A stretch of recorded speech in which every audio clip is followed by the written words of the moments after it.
Eh bien salut la team, j'espère que vous allez bien. Aujourd'hui dans la chaîne de Fresh Trot, on va parler de la Joyor S10Z, modèle 2024 bien sûr, la version numéro 2. Un petit bolide de moins de 30 kg, donc bien compact et assez puissant, qui vous emmènera à plus de 70 km/h ou alors une autonomie de plus de 70 km, mais cette fois-ci en mode éco. Un petit modèle qui est vachement transportable, peu cher pour les budgets en dessous de 800 €. Je lance le petit générique et on revient tout de suite sur la chaîne de Fresh Trot. On arrête tout. Attendez, on arrête tout les gars. Franchement, on va commencer par quelque chose qui est très flagrant. Pour 800 € dans un magasin en France, qu'est-ce qu'on a comme trottinette? Du Altron Mini, une V7, 8+ peut-être. En tout cas, on n'a pas quelque chose comme ça. Je vous le dis et j'en suis sûr. Convaincu, de toute façon j'ai regardé, j'ai fait le tour des magasins, à 800 €, on n'aura certainement pas une trottinette en double moteur avec un voltage de 60 volts, propulsera à plus de 70 km/h. Croyez-moi, c'est une exclusivité internet, ça c'est d'office. Bon, bien sûr, on va pas se leurrer, à ce prix-là, on aura une batterie no name, il faut le dire, donc cellule chinoise, non identifiée, comme on dit ça. Bon, on retrouve un peu ça maintenant de partout, chez toutes les marques. Donc pas d'inquiétude à avoir de ce côté-là. On a sur ce Joyor deux moteurs en 1000 watts chacun, qui développeront, vous avez compris, plus de 2000 watts en crête.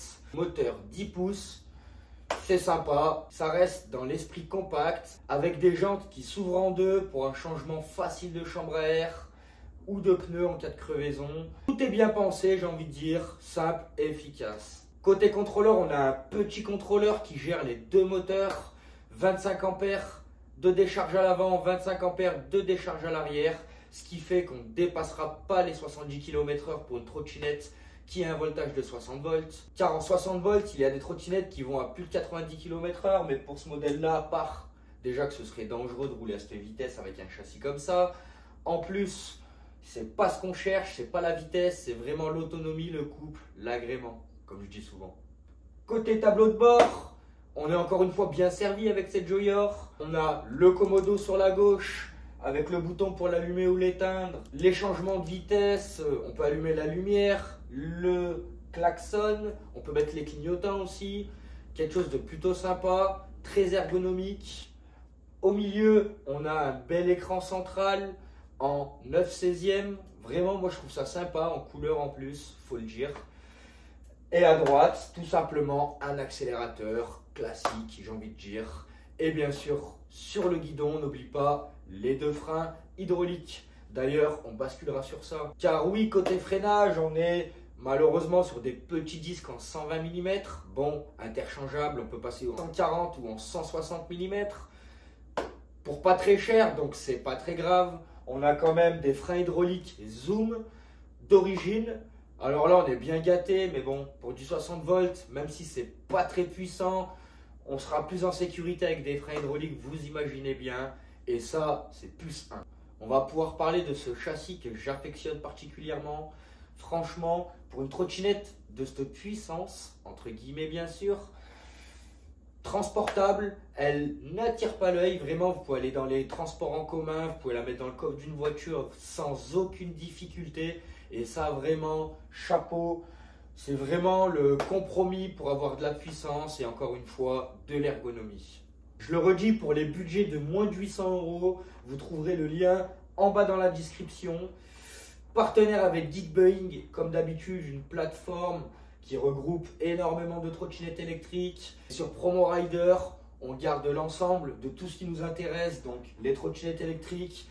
Et sur tous ces modèles, on a que des promotions, on les trouvera pas moins cher ailleurs, je peux vous le garantir. L'équipe a plus qu'à s'habiller, à se préparer, un gant, des casques, et on va essayer ce bolide. Je vais vous donner mon avis sur le terrain, mais moi je vous le dis, je suis honnête, j'ai déjà essayé, je suis déjà convaincu, à moi de vous le faire comprendre. Alors oui, je m'équipe et on se retrouve tout de suite avec. Eh bien, on se retrouve pour le test de la Joyor S10Z, dernière version en date. A priori, on n'a pas trop de changements. J'ai eu l'ancienne version et je vois pas ce qu'il y a de plus. Si, on a l'écran couleur, mais bon, en 2024, c'était déjà effectif. Toujours cette colonne si fragile malheureusement et si lâche. Vous voyez ce que je veux dire, c'est ça manque pas de précision parce que la direction elle est très précise, mais ça manque un peu de fermeté. Et du coup, dès qu'on commence à accélérer, vous voyez, ça cherche le guidonnage. Malgré tout, les performances sont vraiment à la hauteur de nos espérances. Avec la batterie en 60 volts et les 2000 watts que propulsent les deux moteurs, on se retrouve avec une bête qui est assez réactive, faut dire ce qui est. Je rappelle, on est sur une batterie de 60 volts en 18 ampères-heure.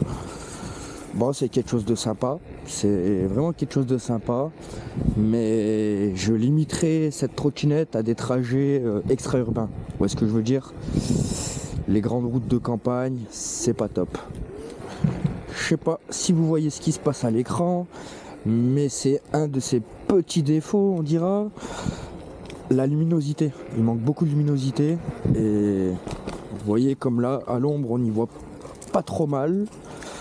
Mais dès qu'on se met au soleil, comme cela, on y voit, enfin à l'œil on y voit, mais c'est pas top quoi. Ça manque de rétroéclairage, je dirais. À part ça, ça a son avantage, le fait que ce soit très souple comme ça, comme direction, c'est qu'on va pouvoir s'infiltrer un peu de partout, sans gros problème. Et ça c'est exceptionnel. Voilà, comme je disais, on est sur un produit qui est vraiment pas mal. Ça avoine. Bon, faut quand même des grandes lignes droites pour espérer approcher de la VMAX, je dirais. Mais les 50 km/h, ils sont faits rapidement.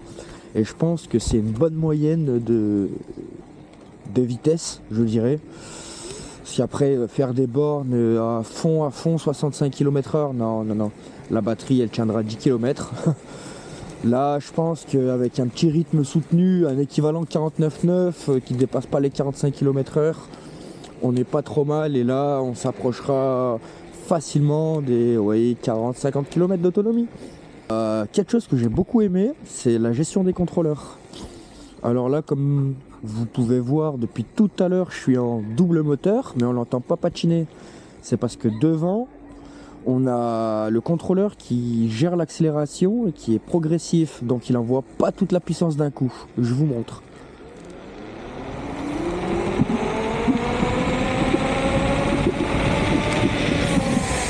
Et c'est ce qui fait qu'on peut atteindre de bonnes vitesses max, de bonnes accélérations du moins, sans que la roue avant patine. Et ça, c'est vraiment super!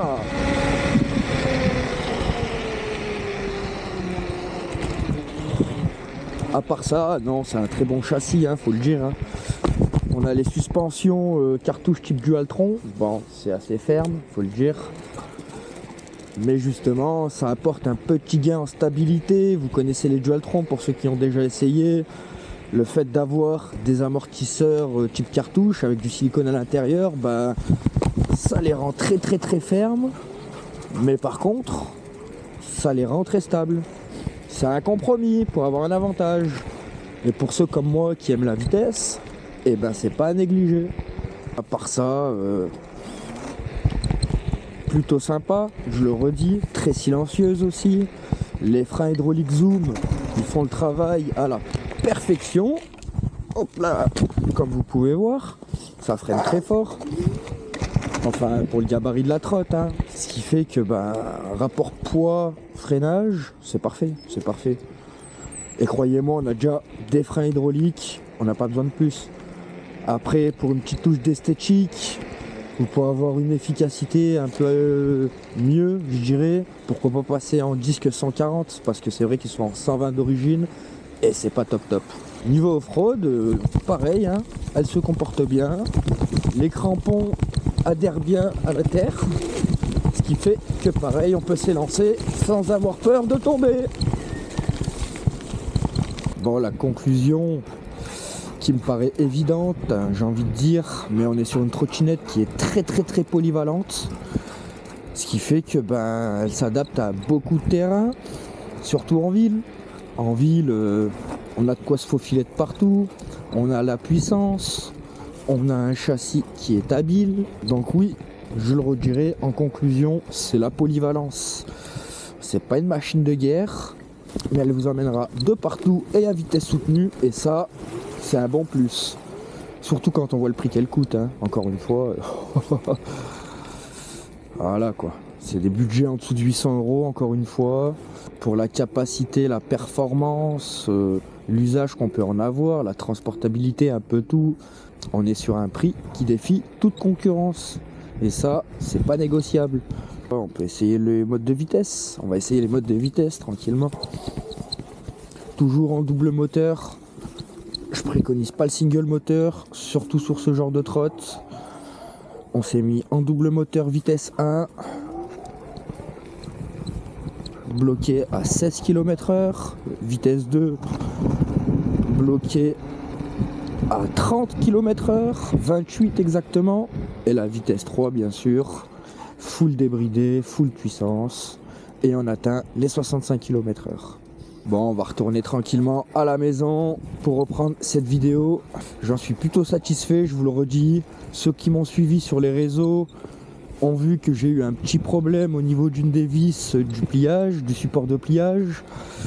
Bon, ça a été vite réglé. C'est des petites choses qui arrivent malheureusement. J'ai été honnête, j'ai préféré avertir. Vous êtes au courant, mais c'est rien de grave.